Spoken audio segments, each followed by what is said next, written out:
भगवान सूर्यदेव को जल चढ़ाते समय भूल से भी ना करें। ये गलतियां पुराणों के अनुसार कहा जाता है कि संसार के समस्त मानव को स्नान करने के पश्चात भगवान सूर्यदेव को अवश्य जल चढ़ाना चाहिए। जल सदैव तांबे के लोटे से चढ़ाना बहुत ही अच्छा माना जाता है। जल के साथ अक्षत एवं फूल मिश्रित कर भगवान सूर्यदेव को जल चढ़ाने से भगवान सूर्यदेव बहुत ही जल्दी प्रसन्न होते हैं। जल देते समय सूर्यदेव के मंत्र का उच्चारण भी करना चाहिए। इससे मन में पॉजिटिव ऊर्जा प्रवेश करती है। जिन लोगों का स्वास्थ्य अक्सर खराब होता है, यदि वे लोग हर सुबह स्नान करने के उपरांत भगवान सूर्यदेव को जल चढ़ाते हैं तो उनको स्वास्थ्य से संबंधित जितनी भी समस्या होती है उन सभी का निवारण प्राप्त हो सकता है। बहुत से लोगों की कुंडली में सूर्य की दशा ठीक नहीं होती। इन लोगों को अवश्य ही रोजाना स्नान करने के पश्चात भगवान सूर्यदेव को जल चाहिए, अर्पित करना चाहिए। इससे उनके घर में जो भी खराबी है उसमें सुधार आ सकता है। सवाल यह है कि सूर्य भगवान को कैसे जल चढ़ाएं एवं कब जल चढ़ाएं। चलिए अब हम बात करते हैं कि भगवान सूर्यदेव को जल चढ़ाते समय हमें किन बातों का ध्यान रखना चाहिए। यदि आप भगवान सूर्यदेव को जल चढ़ाते समय यह गलतियां कर रहे हैं तो भगवान सूर्यदेव को जल चढ़ाना और न चढ़ाना एक समान है। आइए जानते हैं भगवान सूर्यदेव को जल चढ़ाते समय गलतियों के बारे में।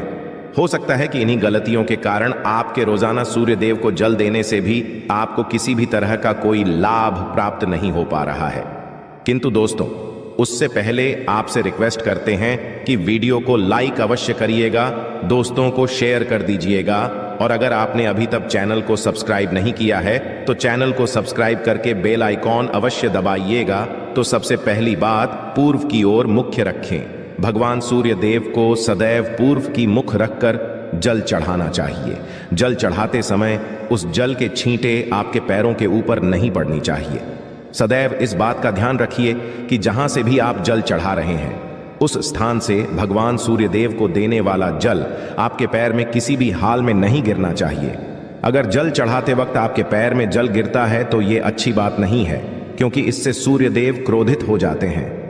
भगवान सूर्यदेव को जल चढ़ाते समय भगवान सूर्यदेव इस मंत्र का जाप करें, ओम सूर्याय नमः। दूसरी बार बिना स्नान किए जल ना चढ़ाएं। भूल से भी ये गलती ना करें। बिना स्नान किए भगवान सूर्यदेव को जल चढ़ाएं। भगवान सूर्यदेव को स्वच्छता बेहद ही पसंद है। ऐसे में यदि आप बिना स्नान किए उन्हें जल चढ़ाएंगे तो वो आपसे रुष्ट हो जाएंगे और आप जिस कारण से उन्हें जल चढ़ा रहे थे उस कार्य में भी आप असफल हो जाएंगे। तीसरी बार, ताम्रपत्र का उपयोग आजकल प्लास्टिक का बड़ा फैशन चल रहा है। प्लास्टिक की किसी भी की चीजों से भगवान सूर्य को जल बिल्कुल भी अर्पित ना करें। इसके अलावा स्टील, पीतल, कांच यदि पत्रों का भी प्रयोग ना करें। भगवान सूर्य देव को जल चढ़ाने के लिए सदैव ताम्रपत्र का प्रयोग करना चाहिए। इसके पीछे वैज्ञानिक कारण यह भी है कि सूर्य देव की उष्णता से प्लास्टिक से कुछ जहरीली गैसें निकलती हैं जो हमारी सेहत के लिए भी अच्छी नहीं होती। चौथी बात, ब्रह्मा मुहूर्त में ही अर्पित करें। जल कोशिश करें कि ब्रह्मा मुहूर्त में ही आप भगवान सूर्यदेव को अर्पित करें। ब्रह्म मुहूर्त का समय अर्थात सुबह के 3 से 5 बजे का समय भगवान सूर्यदेव को जल अर्पण करने का सबसे अच्छा समय माना जाता है। जल चढ़ाने से पूर्व आपकी नियमित क्रियाकलाप भी पूर्ण होनी चाहिए। आप स्वच्छ वस्त्र पहनकर ही सूर्य को अर्घ्य दें। ऐसा करने से नवग्रह की कृपा जल चढ़ाने वाले व्यक्ति के ऊपर सदैव बनी रहती है। पांचवी बात, अक्षत एवं फूल अवश्य हो। भगवान सूर्य देव को जल चढ़ाते समय जल में अक्षत, रोली, फूल अवश्य होनी। अगर आपके पास कुछ भी नहीं है तो अक्षत से काम चला सकते हैं। बस खाली सिर्फ जल चढ़ाएं। छठी बात, हाथ सिर के ऊपर रखें। सदैव अपने हाथों को सिर के ऊपर रखकर ही भगवान सूर्य देव को जल अर्पित करना चाहिए। जब जल की धारा भगवान सूर्यदेव को अर्पित करते वक्त गिरती है तो उसी धारा से भगवान सूर्यदेव को देखना चाहिए। कहा जाता है कि ऐसा करने से व्यक्ति के ऊपर भगवान सूर्यदेव की कृपा बनी रहती है एवं व्यक्ति के मन में पॉजिटिव भी प्रवेश करती है। सातवीं बांध, चप्पल ना पहने। इन भूल से भी आपके पैर में चप्पल नहीं होनी चाहिए। यदि आप भगवान सूर्यदेव को चप्पल पहनकर जल अर्पण करेंगे तो वो आपसे रुष्ट हो जाएंगे और आपके जितने भी काम रुके हुए हैं वो सभी काम भी आगे नहीं बढ़ पाएंगे। इसलिए सदैव भगवान सूर्यदेव को नंगे पैरों में रहकर ही जल अर्पित करें। 8वीं बांध रविवार के दिन अवश्य जल चढ़ाएं। आप हर दिन भगवान सूर्यदेव को जल चढ़ाएं या ना चढ़ाएं, रविवार के दिन सूर्य को जल अवश्य चढ़ाना चाहिए, क्योंकि रविवार का दिन सूर्य भगवान का दिन होता है। इस दिन को अवश्य ही हर व्यक्ति को भगवान सूर्यदेव को जल अर्पित करना चाहिए। इससे यदि आपकी कुंडली में किसी प्रकार का कोई सूर्य से संबंधित दोष है तो वह दोष गुण में परिवर्तित हो जाएगा। इसके बाद सादा भोजन लें। यदि आप भगवान सूर्य देव को हर दिन जल चढ़ाते हैं तो इस बात का अवश्य ध्यान रखिए कि आप रविवार के दिन मांस आहार का सेवन, न लाल रंग की सब्जी, मसूर की दाल ना खाएं। यदि आप रविवार के दिन मिष्ठान ग्रहण करते हैं तो यह बहुत ही अच्छी बात है। रविवार के दिन लाल कपड़े भूल से भी ना पहने। अब बात करें उपायों के बारे में, तो रविवार का दिन भगवान सूर्यदेव को ही समर्पित होता है। रविवार के दिन भगवान सूर्यदेव की पूजा करना बहुत अधिक लाभदायक होता है। वैसे तो हमें प्रतिदिन ही भगवान सूर्यदेव की पूजा करनी है, किंतु रविवार के दिन खास रूप से भगवान सूर्यदेव की पूजा कर लेनी तो आपको एक तांबे का पात्र लेना है। उस तांबे के पात्र में आपको जल रखकर भगवान सूर्यदेव को हर रविवार को अर्पित करना है। अगर आप प्रतिदिन नहीं कर पाते हैं तो रविवार को अवश्य करें। वैसे आपको प्रतिदिन सूर्यदेव को जल अवश्य देना चाहिए, चाहे आप कोई भी पूजा नहीं कर पाते हैं, समय नहीं है आपके पास, तो सिर्फ स्नान करने के बाद भगवान सूर्यदेव को जल भी अर्पित कर देते हैं। तब भी आपकी जन्म कुंडली के ग्रह दोष समाप्त हो जाते हैं। कर आपको जो भी परेशानियां होती हैं उन परेशानियों से मुक्ति मिलती है।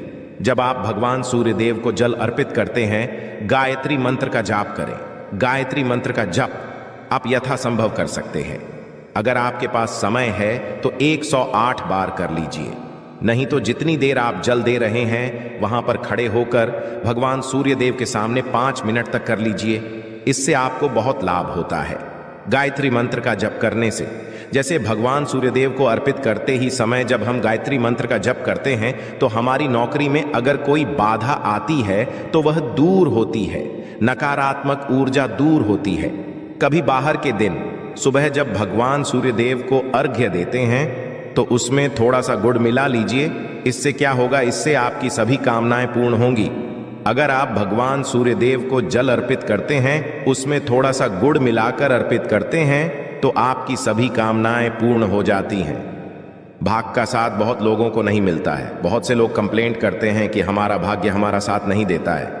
ऐसे में भाग्य का कारक माना गया है, प्रबल कारक माना गया है भगवान सूर्यदेव को। तो जब आप भगवान सूर्यदेव को सुबह जल देते हैं तो जल देते समय आपको गायत्री मंत्र का जप करना है, और उसके अलावा आपको भाग्य का साथ चाहिए तो रविवार के दिन गुण और चावल का दान करना अच्छा माना जाता है।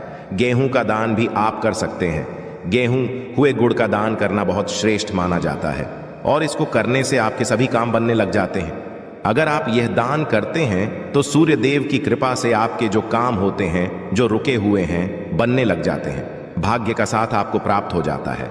अगर आपके आत्मविश्वास में कमी आ गई है, पराक्रम में कमी आ गई है और आत्मविश्वास आपका कमजोर होता जा रहा है, तो ऐसे में आपको चाहिए कि रविवार के दिन अपने माथे पर लाल चंदन का तिलक लगाएं। लाल चंदन जल में डालकर सूर्य देव को अर्घ्य दे दीजिए और अपने माथे पर भी आपको लाल चंदन का तिलक लगाना है। जब आप जल देते हैं सूर्य देव को, तब आप उसमें लाल चंदन डालेंगे। जब सूर्य देव को जल अर्पित करते हैं तो उसके बाद उस तांबे के पात्र में थोड़ा सा जो लाल चंदन है वो किनारे पर लगा होता है। जब हम कोई भी वस्तु डालकर अर्पित करते हैं तो किनारे पर थोड़ा सा लग ही जाता है। उस पात्र से ही अनामिका उंगली में आपको चंदन लेना है और इसे अपने मस्तक पर लगाना है। अगर आप यह प्रतिदिन करते हैं तो निश्चित बहुत शीघ्र आपके आकर्षण में वृद्धि होती है। आपके सभी काम बनने लग जाते हैं। आप अगर व्यापार करते हैं तो आप जिनसे भी डीलिंग करते हैं, जिनसे भी आपका व्यापार है, जिनसे भी आपका व्यापारिक रिश्ता है, बहुत मजबूत स्थिति में होता है। आपके मान सम्मान के साथ आपके आत्मविश्वास में भी वृद्धि होती है। सूर्य देव की कृपा पाना चाहते हैं? लाल मसूर की दाल किसी ब्राह्मण को रविवार के दिन दान कीजिए। अगर आप किसी ब्राह्मण को लाल मसूर की दाल दान करते हैं तो इससे आपके जन्म कुंडली के ग्रह दोष दूर होते हैं। यह आप 7 रविवार कर लीजिए, जैसे कि आप दान करते हैं। अब जैसे इस रविवार से अपने शुरू किया तो 7 रविवार लगातार कर देंगे तो आपको बहुत शीघ्र लाभ हो जाता है। ग्रह दोषों से मुक्ति मिल जाती है। रविवार के दिन गुड़ खाकर किसी काम पर निकलना चाहिए। जैसे प्रातःकाल थोड़ा सा गुड़ खा लेते हैं तो इससे भगवान सूर्य देव बली हो जाते हैं। और गुड़ और चावल से बनी हुई खीर अगर आप भगवान सूर्य देव को जल चढ़ाते हैं तो इससे दिन भी बहुत अच्छा हो जाता है। भगवान सूर्य देव को जल अर्पित करने के बाद आप यह खीर प्रसाद स्वरूप वह भी खा सकते हैं और परिवार के सभी लोग खा सकते हैं। इससे आपकी तरक्की होती है, जीवन में आपको सफलता की प्राप्ति होती है। व्यापार हो, नौकरी हो, हर जगह आपको तरक्की मिलती। और अगर आपके घर में कोई बीमार है, बहुत समय से बीमार है, तो उनसे कहें कि वो भगवान सूर्य देव को तांबे के पात्र में रोली और लाल फूल डालकर अर्पित करें। लाल फूल आप कोई भी ले सकते हैं, गुलाब का, गुड़हल का, जो भी लाल पुष्प उपलब्ध हो उसको तांबे के पात्र में डालकर थोड़ी जीरो लिया लाल चंदन डाल सकते हैं। ऐसा करने से सूर्य ग्रह बली हो जाता है तो आत्मविश्वास बढ़ता है। आत्मा के कारक है सूर्य देव, और जब हमारा आत्मविश्वास बढ़ता रोगों से मुक्ति मिलती है, नकारात्मक शक्तियों से छुटकारा मिल जाता है, दवाइयां शीघ्र ही काम करने लग जाती हैं। रविवार के दिन आदित्य जी स्तोत्र का पाठ अवश्य करना चाहिए। अगर आप चाहते हैं आपको सूर्य ग्रह का पूर्ण लाभ प्राप्त हो, चाहे आपकी जन्म कुंडली में सूर्य मजबूत स्थिति में भी हो, तब भी रविवार को आपको आदित्य हृदय स्तोत्र का पाठ अवश्य करना चाहिए। आदित्य हृदय स्तोत्र का पाठ अगर आप 3 बार करते हैं प्रतिदिन या फिर 3 बार रविवार को भी कर ही लेते हैं तो इससे भी आपके जीवन की परेशानियां दूर होती हैं। आपके मन में कोई भी काम ना हो, जैसे हमने शुरू में ही कहा, गुण चाहिए, संतान चाहिए, मान सम्मान चाहिए, आत्मविश्वास चाहिए, शिक्षा में सफलता चाहिए, नौकरी में सफलता चाहिए, सरकारी नौकरी चाहिए। जीवन में आपकी कोई भी समस्या हो, उस समस्या से मुक्ति पाने के लिए आपका आत्मविश्वास बली होना बहुत आवश्यक है। अगर आपके अंदर आत्मविश्वास होगा तो आप किसी भी समस्या से मुक्ति पालेंगे। और विश्वास की प्राप्ति तभी होती है जब सूर्य हमारी जन्म कुंडली में अच्छी स्थिति में होते हैं। एक बहुत ही अचूक उपाय हम आपसे शेयर करने वाले हैं, यहां आप अवश्य कीजिए। अगर आप किसी भी प्रकार से किसी भी समस्या से घिरे हुए हैं, कोई भी आपकी खास कामना है, तो ये उपाय अवश्य कीजिए। सूर्य को आप जब जल देते हैं तो जल देते समय जल में आपको एक बिल्व पत्र डालना है और इस बेलपत्र के साथ सूर्य देव को जल देना है। तो आप तांबे का ले लीजिए, उसमें थोड़ा सा गंगा जल डालें, थोड़ा सा जल डालें, थोड़ा सा रोली डालें और इसके साथ ही एक बेलपत्र डाल दीजिए। आप थोड़े से अक्षत भी डाल सकते हैं। अक्षत क्या होता है? चावल होता है जिसके टूटे पूरे दाने ना हो, बिल्कुल साबुत चावल होता है, उसे अक्षत कहा जाता है। तो थोड़े से अक्षत, रोली और बेलवपत्र डालकर भगवान सूर्य देव जी को जल देना है। 7 बार में आपको जल देना है। जैसा कि बताया जाता है आपको 3 बार में जल्दी चाहिए। रोक रोक कर एक ही पात्र का जल हम 3 बार में देते हैं। हमें बिल्व पत्र डालना है तो इस खास सामग्री की वजह से हम इस जल को 7 बार में भी दे सकते हैं। तो आप रोक रोक कर उसे जल को, एक पत्र के जल को ही 7 बार में दीजिए। भगवान सूर्य देव को देखते हुए आपको मंत्र बोलना है, AUM ही मसूरी यह नमः हो इन सूर्या नमः। तो इस प्रकार से आप इस मंत्र को बोलते हुए अगर भगवान सूर्य देव को जल अर्पित करते हैं तो शीघ्र ही मन की कामनाएं पूर्ण हो जाती हैं। आपकी जो भी कामना है भगवान सूर्य देव से कहे। थोड़े समय तक आप आदित्य हृदय स्तोत्र का पाठ कर सकते हैं, चाहे तो 1 बार या 3 बार या फिर 108 बार गायत्री मंत्र का जप कर लीजिए, या भगवान सूर्य देव का कोई भी एक मंत्र जिसका आप 108 बार जप कर सकते हैं। अवश्य इस प्रयोग को करने के बाद कीजिए, इससे आपके कामना बहुत शीघ्र पूर्ण हो जाती है। दोस्तों, आज की वीडियो में हमने सूर्य उपाय बताया। सूर्य को मजबूत करना बहुत आवश्यक है। सूर्य आत्मा के कारक है और सबसे जरूरी है आत्मविश्वास का बली होना। अगर हम जीवन में किसी भी प्रकार की सफलता पाना चाहते हैं तो बहुत जरूरी है कि आप सूर्य देव की आराधना कीजिए, प्रतिदिन कीजिए और रविवार के दिन खास रूप से कीजिए। आशा है